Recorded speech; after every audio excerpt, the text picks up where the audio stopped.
வழிகாட்டி சரியாக இல்லையேல் நீதி கிடைக்காது ஜனாதிபதி கருத்து. புதிய ஜனநாயக முன்னணியின் தேசிய பட்டியல் தெரிவு. ஐக்கிய தேசிய கட்சி எதிர்ப்பு. யாழ் வைத்தியசாலைக்குள் அர்ச்சுனாவின் அட்டகாசம். வைத்தியர் சத்தியமூர்த்தியின் எச்சரிக்கை. வடக்கு கிழக்கில் கனமழை. மக்களுக்கு வெளியான அறிவிப்பு. முக்கிய புள்ளிகளுக்கு அமெரிக்கா விதித்த அதிரடி தடை. அனுர அரசில் தமிழ் மக்களுக்கான தீர்வில்லை. காணாமல் ஆக்கப்பட்டோரின் உறவினர் கவலை. எத்தனை சட்டங்கள் இயற்றினாலும் எத்தனை நிறுவனங்கள் உருவாக்கப்பட்டாலும் அவற்றை வழிநடத்துபவர்கள் சரியாக செயல்படாவிட்டால் குடிமக்களுக்கு நீதி நிலைநாட்டப்படாது என்று ஜனாதிபதி அனுர்குமார திசாநாயக்க தெரிவித்துள்ளார். மக்களால் ஸ்தாபிக்கப்பட்டுள்ள அதிகாரத்தை பயன்படுத்தி மக்களுக்கு நீதி வழங்கப்படாவிட்டால் அந்த அதிகாரம் பயனற்றதாகிவிடும் எனவும் ஜனாதிபதி சுட்டிக்காட்டியுள்ளார். பண்டாரநாயக்க ஞாபகார்த்த சர்வதேச மாநாட்டு மண்டபத்தில் நேற்று நடைபெற்ற 2024 சர்வதேச ஊழல் எதிர்ப்பு தின தேசிய நிகழ்வில் ஜனாதிபதி அனுர்குமார திசாநாயக்க இதனை தெரிவித்துள்ளார்.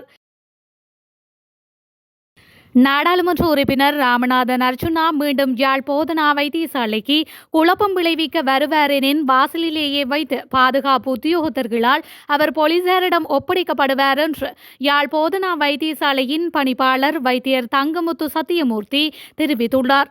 இன்றைய தினம் இடம்பெற்ற ஊடகவியலாளர் சந்திப்பின் போதே அவர் மேற்கண்டவாறு குறிப்பிட்டுள்ளார். தொடர்ந்தும் தெரிவிக்கையில், யாழ் போதனா வைத்தியசாலைக்கு வருகை தந்த நாடாளுமன்ற உறுப்பினர் அர்ச்சுனா தான் தற்பொழுது ஒரு நாடாளுமன்ற உறுப்பினர் என்றும் தன்னை சார் என்று அழைக்குமாறும் கூறி எம்மோடு முரண்பட்டார்.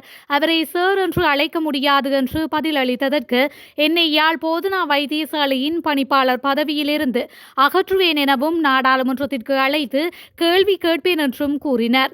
அத்தோடு யாழ் போதனா வைத்தியசாலைக்குள் உள்நுழைந்து நாடாளுமன்ற உறுப்பினர் அர்ச்சுனா குழப்பம் விளைவிப்பதற்கு இடமளிக்க முடியாது. மீண்டும் ஒரு முறை அவர் யாழ் போதனா வைத்தியசாலைக்கு குழப்பம் விளைவிக்க முற்படுவாராயின் அவர் வாசலிலேயே வைத்து தடுத்து நிறுத்தப்பட்டு பாதுகாப்பு உத்தியோகத்தர்களால் போலீசாரிடம் ஒப்படைக்கப்படுவார் என்று சத்தியமூர்த்தி மேலும் குறிப்பிட்டுள்ளார். அனுர அரசாங்கத்தில் தமிழ் மக்களுக்கான எந்தவித தீர்வுமில்லை என திருகோணமலை மாவட்ட வலிந்து காணாமலாக்கப்பட்ட உறவுகளின் சங்கம் தெரிவித்துள்ளது.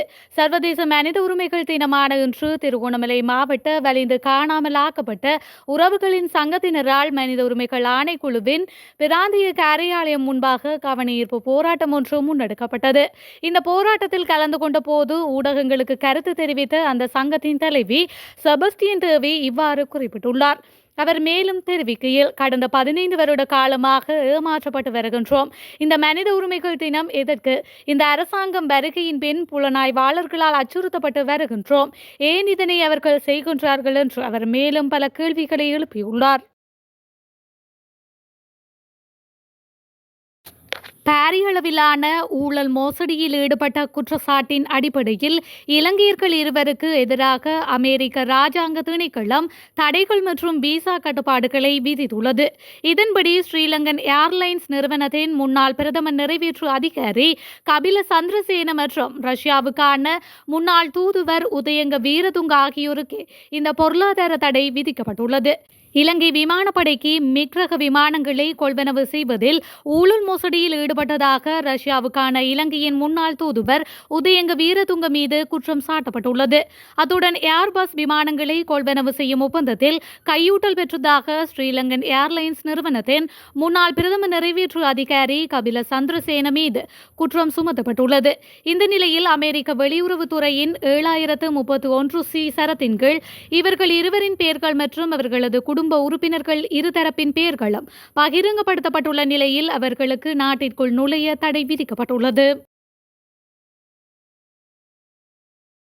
அரசாங்கத்தினால் வழங்கப்படும் அதிகபட்ச விலைக்கு மேல் அரிசி விற்பனை செய்யும் வர்த்தகர்களுக்கு எதிராக சட்ட நடவடிக்கை எடுக்கப்படும் என நுகர்வோர் அதிகார சபை தெரிவித்துள்ளது. நேற்றைய தினம் அரிசிக்கான அதிகபட்ச விலையை உள்ளடக்கிய வர்த்தமானி அறிவித்தலின் பிரகாரம் இந்த தீர்மானம் மேற்கொள்ளப்பட்டதாக நுகர்வோர் அதிகார சபையின் தலைவர் ஹேமந்த சமரகோன் குறிப்பிட்டுள்ளார். இது தொடர்பில் அவர் மேலும் தெரிவிக்கையில், புதிய அரிசி விலை அறிவிக்கப்பட்டுள்ள பின்னணியில் அதற்கு மேல் அரிசி விற்பனை செய்பவர்கள் தொடர்பில் இன்று முதல் சுற்றிவளைப்பு மேற்கொள்ளப்பட உள்ளது. எனவே வணிக சமூகம், உற்பத்தியாளர்கள் மற்றும் மொத்த விற்பனையாளர்கள் மற்றும் நுகர்வோர் தங்கள் அரிசியின் அளவை நாங்கள் பகிரங்கப்படுத்திய விலைக்கு ஏற்ப வாங்குமாறு அன்புடன் கேட்டுக்கொள்கின்றேன். அரிசி விற்பனையில் ஏதேனும் முறையற்ற அல்லது அதிக விலையில் விற்பனை செய்யப்படுமாயின் அவர்கள் அதை பற்றி முறைப்பாடு செய்யலாம். அதன்படி நுகர்வோர் அதிகார சபையின் 1977 என்ற இலக்கத்திற்கு மாவட்ட அலுவலகங்கள் மற்றும் நுகர்வோர் அதிகார சபையின் தலைமை அலுவலகத்திற்கு முறைப்பாடு செய்ய முடியும் என அவர் மேலும் தெரிவித்துள்ளார். புதிய ஜனநாயக முன்னணியின் தேசிய பட்டியல் ஆசனத்துக்காக முன்னாள் அமைச்சர் பைசர் முஸ்தபா தெரிவு செய்யப்பட்டுள்ளதாக தகவல்கள் வெளியாகியுள்ள நிலையில் இது ஒரு அரசியல் திருட்டு என ஐக்கிய தேசிய கட்சியின் தவிசாளர் வஜிர அபேவர்த்தன தெரிவித்துள்ளார். தேர்தலில் போட்டியிட முன் புதிய ஜனநாயக முன்னணி மற்றும் ஐக்கிய தேசிய கட்சி ஆகிய கட்சிகளுக்கிடையே உடன்படிக்கை ஒன்று ஏற்படுத்தப்பட்டதாகவும் இன்றளவிலும் அந்த உடன்படிக்கையின் பிரதிகள் ஐக்கிய தேசிய கட்சிக்கு வழங்கப்படவில்லை எனவும் அவர் குறிப்பிட்டுள்ளார். புதிய ஜனநாயக முன்னணியின் தேசிய பட்டியல் ஆசனத்துக்காக முன்னாள் அமைச்சர் பைசர் முஸ்தபாவின் பெயரை தேர்தல்கள் ஆணைக்குழுவுக்கு அனுப்பியுள்ளதாக தெரிவிக்கப்பட்டுள்ளது. கடந்த மாதம் நடைபெற்ற பொது தேர்தலில் புதிய ஜனநாயக முன்னணி 5,835 வாக்குகளை பெற்றது. இதற்கமைய புதிய ஜனநாயக முன்னணி 2 தேசிய பட்டியல் ஆசனங்கள் உள்ளடங்கலாக 5 ஆசனங்களை கைப்பற்றியது. அதில் ஒரு தேசிய பட்டியல் ஆசனத்துக்காக ஏற்கனவே ரவி கருணாநாயக்க தெரிவு செய்யப்பட்டிருந்தார். இந்த நிலையில் மீதமுள்ள ஒரு தேசிய பட்டியல் ஆசனத்துக்காக பைசர் முஸ்தபா தெரிவு செய்யப்பட்டுள்ளமைக்கு அதிருப்தி வெளியிட்டுள்ள ஐக்கிய தேசிய கட்சி இதற்கு சட்ட ரீதியான நடவடிக்கை எடுக்கப்பட வேண்டும் எனவும் வலியுறுத்தியுள்ளது.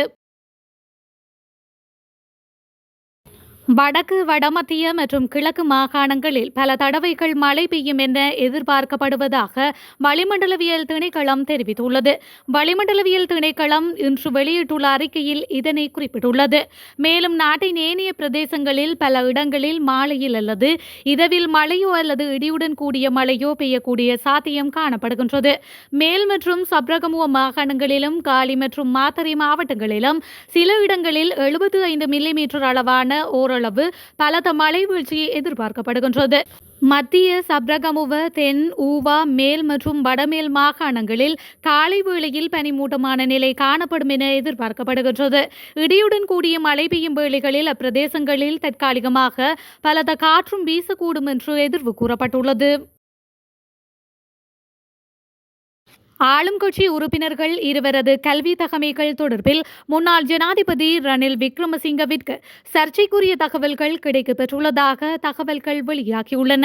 முன்னாள் ஜனாதிபதி ரணில் விக்ரமசிங்க தலைமையிலான புதிய ஜனநாயக முன்னணி கட்சியினை மேற்கோள் காட்டி சிங்கள ஊடகம் ஒன்று இந்த செய்தியை வெளியிட்டுள்ளது. சபாநாயகர் அசோக ரன்வல்லவின் கல்வி தகமைகள் தொடர்பில் தற்பொழுது பல்வேறு விமர்சனங்கள் முன்வைக்கப்பட்டு வரும் நிலையிலேயே ஆளும் கட்சியின் மேலும் 2 உறுப்பினர்கள் கல்வி தகமை தொடர்பான தகவல்கள் முன்னாள் ஜனாதிபதி ரணில் விக்ரமசிங்கவிற்கு கிடைத்துள்ளதாக தெரிவிக்கப்படுகின்றது. இந்த நிலையில் நாடாளுமன்ற உறுப்பினர்களின் கல்வி தகமைகளை ஆராய குழு ஒன்றை நியமிக்குமாறு கோரிக்கை விடுக்க முன்னாள் ஜனாதிபதி ரணில் விக்ரமசிங்க தயாராக உள்ளதாகவும் தெரிய வருகின்றது.